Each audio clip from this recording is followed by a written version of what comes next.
You're listening to the Night Demon Network. Go to nightdemon.net/subscriber to unlock more exclusive content.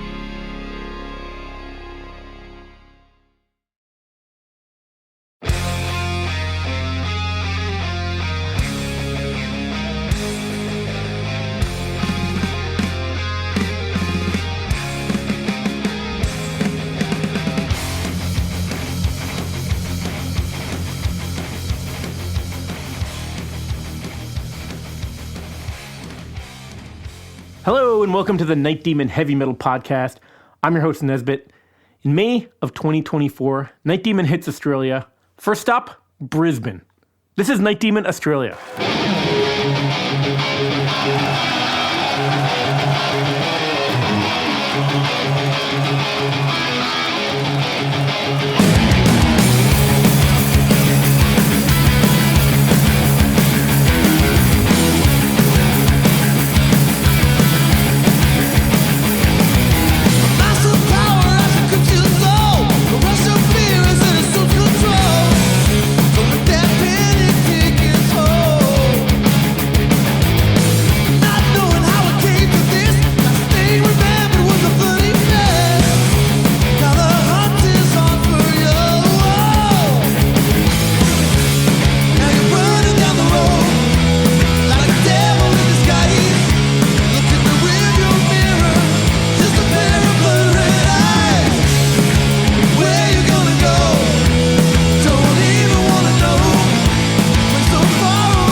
So the first show in Brisbane, we played at a place called the Zoo.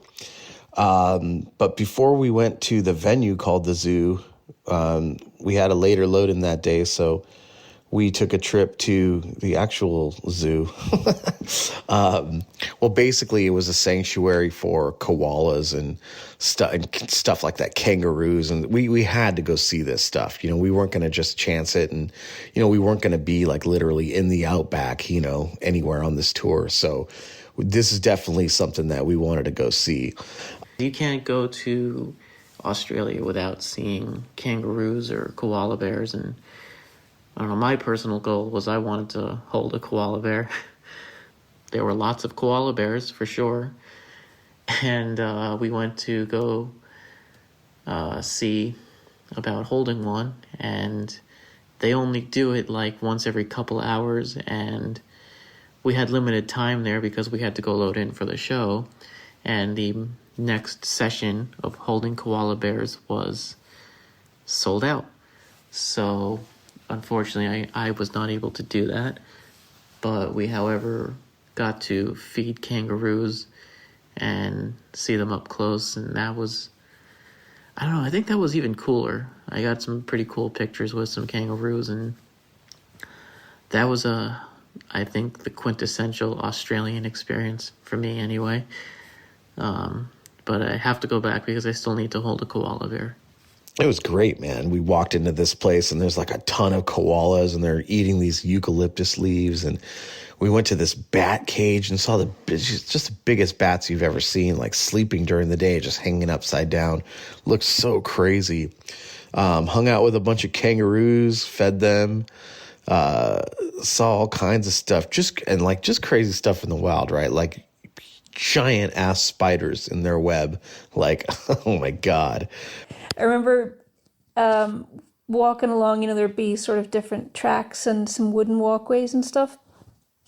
And having to stop between a few of them because there's like a I'm not kidding, a 6 foot or larger spider web right across it. And you kind of notice like the silk, like the strands were really, really thick and kind of goldy colored. And then, like, when you looked for it, you would see giant-ass spiders just sitting there. And, like, they're not in an enclosure. They're just the fucking wildlife that lives there. So I was like, oh. We saw some, I think there were some dingoes there. There were a couple snake handlers handling some some snakes, and it was pretty awesome. We had a really good time there. Well, we actually saw a koala fight, which was gnarly. We'd seen 2 koalas fight, and it was kind of sad, actually. But the handlers there broke them up, and I guess, like these eucalyptus leaves keep them pretty stoned. So they're supposed to be kind of submissive. I guess if they don't have that, they, potentially they could be pretty, they may have a tendency to get aggressive, But anyway, that was really fun. From there, we went to load into the venue, to the zoo. So apparently this is a legendary venue that's been around this town. Just a kind of normal-sized club, but it was nice, and everybody there was really nice. So May 29th was the first show at a venue called the Zoo in Brisbane. Now, the Zoo is a pretty famous place. Had been around for many years, hosted lots of great bands, and unfortunately, they were on their way out. They were going to be closing in a couple of months or something like that, so it was a bit of an honor to be able to play this famous venue before they closed down. Yeah, the venue was it was upstairs and it was on the second floor. First thing that struck me about this venue was its load-in and the various amounts of stairs that you have to go up. And that's never fun. And the drum set hadn't arrived yet when we got there, and whole thing had to be carried all up those stairs, and it was a pretty steep. It was a pretty good staircase. I'll say that. I remember walking through this alleyway and then realizing there's 2 flights of stairs to go up and drag all our stuff. But there was a good local crew there. The guys that worked there, everybody helped out. Typical mid-sized venue. They had a good-sized stage. The local crew was awesome. You could tell that the place had been around for a long time. There was a lot of freaking old speaker boxes around, and dusty little corners and some old gear, but it was all well maintained and it sounded really good in there. There was a sound engineer who was a lady that was freaking top notch, really easy to work with, and happy to help. I mean, we have a pretty easy setup, especially with the in-ear monitor thing now, which we had brought with us, of course. So it was good. Though the gear they provided was fucking great. It was a top-of-the-line Pearl set, Pearl pedals, and just everything was pretty great, gear-wise. And venue was a good venue. It was a pretty standard club for the most part, especially for the first time Night Demon has ever played in Australia. That was a pretty good place to start, I'd say. The opening band of the first show was called Emu. Pretty fitting. Those dudes were really cool and a really good band, so it was just a good start to the little tour here.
And it was a good turnout too, I recall. especially for the band's first time there ever. Weren't sure what the ticket sales were going to be like, but turned out that it was pretty good. And I remember hitting the stage, and it was nice to see a mostly full room. I mean, we had a really good reaction. The audience was just what we needed to hear, you know. Their enthusiasm was on point.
I'd be lucky enough on the Blind Guardian tour to have all, our extra lights and toys. We had the geysers, that shoot up smoke and light the guys from underneath. We had our 2 Jolt backlights, so there's always certain cues during a show that I can hit that just make it look really cool and really effective. So it always, you feel a bit bare not having those all of a sudden, but you just got to make do.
was pretty proud of what I managed to pull off at the zoo at the first show in terms of the lighting.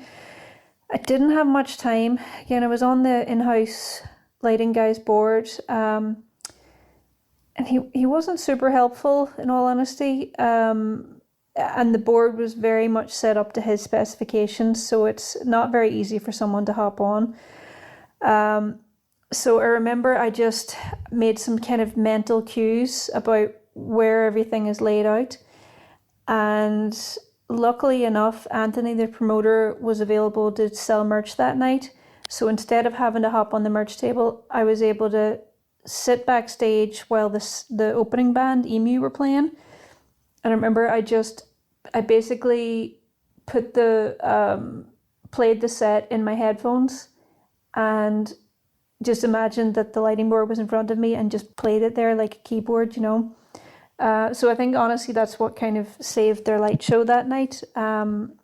Actually, when the in-house guy hopped back on because he was going to do lights for Cirith Ungol afterwards, I noticed he worked a lot harder than he had before. I think I kind of smoked him with the Night Demon lights. So not to toot my own horn, but I was pretty pleased with how that one worked out.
well, a good night, rocked out. Rocky was played by, I'm pretty sure we had Anthony do it because we kind of roped him into that, and he did a fine job. One of the things I thought was really cool was I think it was on the night of the Brisbane show, Jarvis was like, I forget the whole situation or the whole conversation, but basically they were like, are you going to play Rocky? And I'm like, what? And obviously Rocky is the skull, the night demon skull dude with the chalice and everything. And he comes out during the chalice, the song.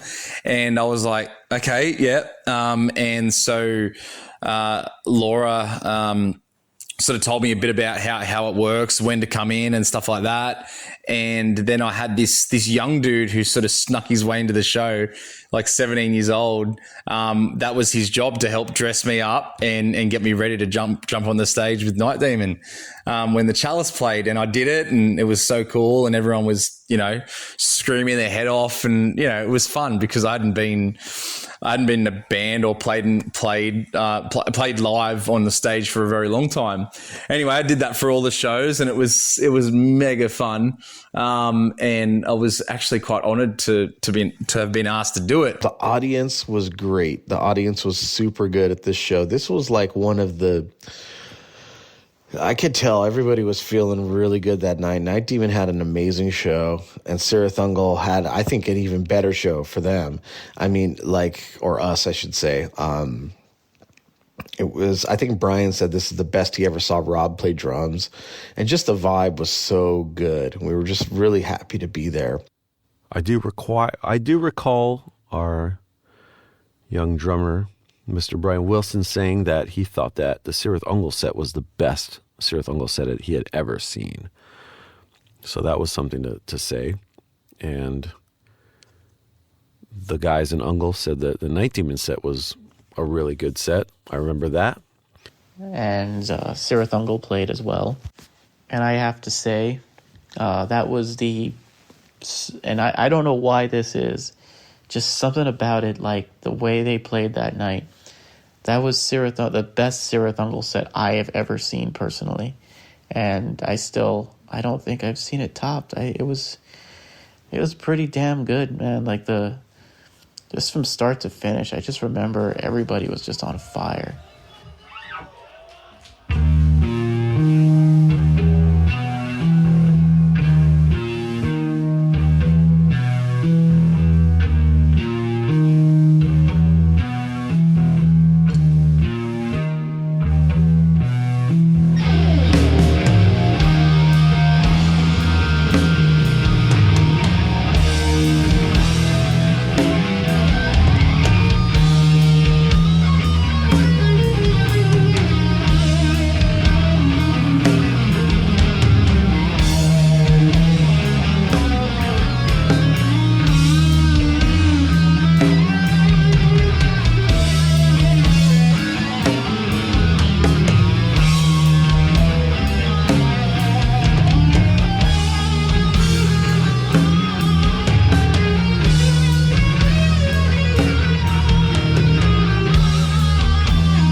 first night was in Brisbane at a venue called the Zoo.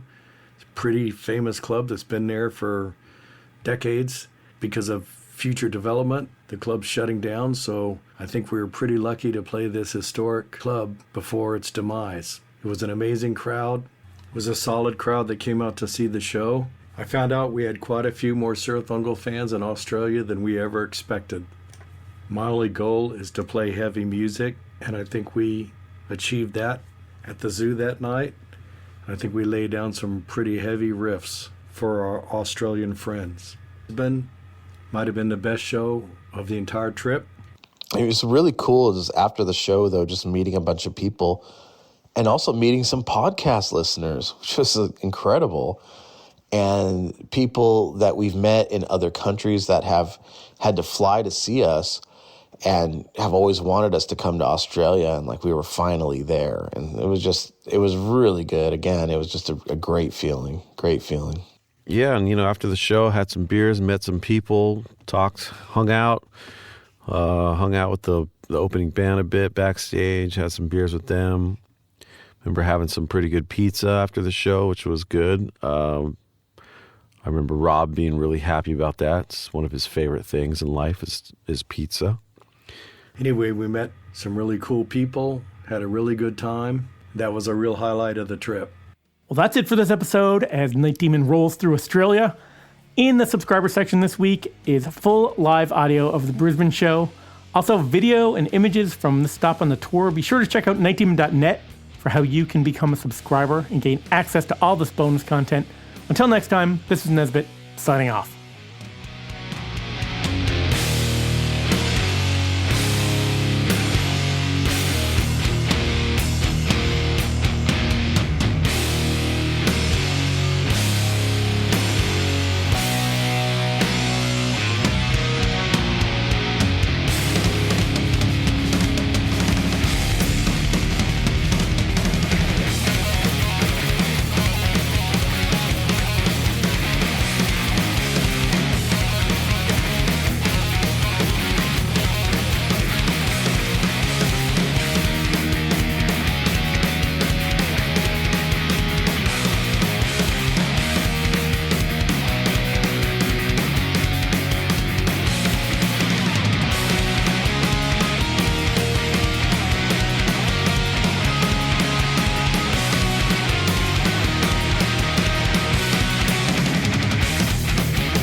Thanks for listening to the Night Demon Heavy Metal Podcast. Head over to nightdemon.net, click on the subscriber tab and sign up to access exclusive weekly bonus content. If you would like to donate to support the Night Demon Heavy Metal Podcast, you can do so through PayPal at paypal.me/nightdemonmetal. Additionally, if you have not already done so, please subscribe, like, rate, and review the show on iTunes or wherever you listen to podcasts.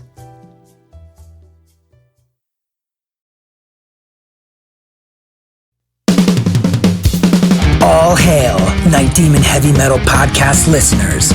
This is Dusty Squires chiming in to tell you about my brand new signature sticks from the London Drumstick Company. I've dreamt of having my very own drumsticks ever since I was a wee lad, and LDC made that a possibility for me. Founded in 2016 in London, England, the birthplace of heavy metal, the London Drumstick Company has trailblazed a path through the music industry and taken the drummer world by storm. When I met them for the first time, they knew their product was going to withstand the beatings of a Night Demon show. They took the time to work with me on getting everything just right. The balance and weight of my sticks are the same no matter what, and the durability is bar none the best I've ever had. I know my sticks will last through the set night after night. I'm truly honored to work with a company that caters to their players the way LDC does. Their innovation and attention to detail is what separates them from the rest of the stick makers out there. Their custom stick sleeves are unbelievable and really make the entire presentation complete. Wait until you see the design they came up with for me. It blew my mind and was a surprise to say the least. They have all kinds of amazing swag, including hoodies, t-shirts, drummer shorts, drum keys, stick bags, towels, face masks, practice pads, and much, much more. Even if you're not a drummer, you can be a part of Demon history and order my brand new signature sticks direct from their website. How cool is that? And to top it off, the London Drumstick Company are giving an exclusive offer to the Night Demon Heavy Metal Podcast listeners. Go to londondrumsticks.co.uk and receive a 15% store-wide discount using promo code DEMONSTICKS. All capital letters, no spaces, Demon Sticks. DEMONSTICKS. I can't thank everyone there enough for the opportunity to be a part of their family and for them trusting me with their amazing products. See you metal maniacs on the road very soon. And yes, the wood chips will be flying.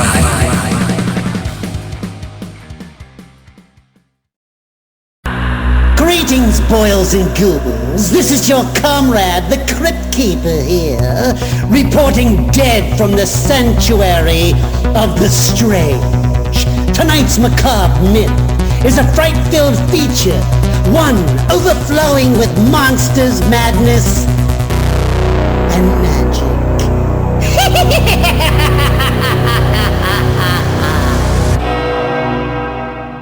Visit our website at monstersmadnessandmagic.com to stay up to date on all the dark dealings within the sanctuary of the strange. Enjoy the show. Hey Metalheads, I'm Mark and I host the Metal Forge. Let me tell you about the show. The Metal Forge features the best underground metal from all over the world. We spend every week with a different artist with interviews, in-depth conversations, and most of all, the music. We also feature audience interactivity where you can submit your questions to the upcoming guests. New episodes are out every Friday at noon Eastern Time at metalforgeradio.com or wherever you listen to your podcasts.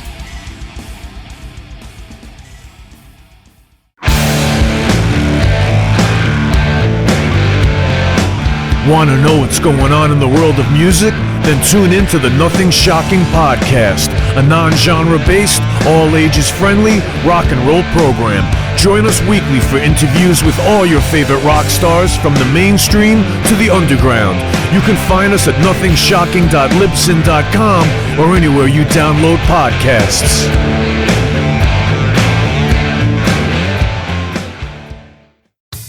Okay, metalheads, you've been complaining that there has not been a channel that plays all of the heavy metal videos from past, present, and future for years and years at this point. Well, that time is over. Heavy Metal Television is back. HeavyMetalTelevision.net is the website. Go there. You can see videos playing 24/7, 365, all the time. All the best from the old school, the new school, and everything in between. Check it out, HeavyMetalTelevision.net. It is where the metal is.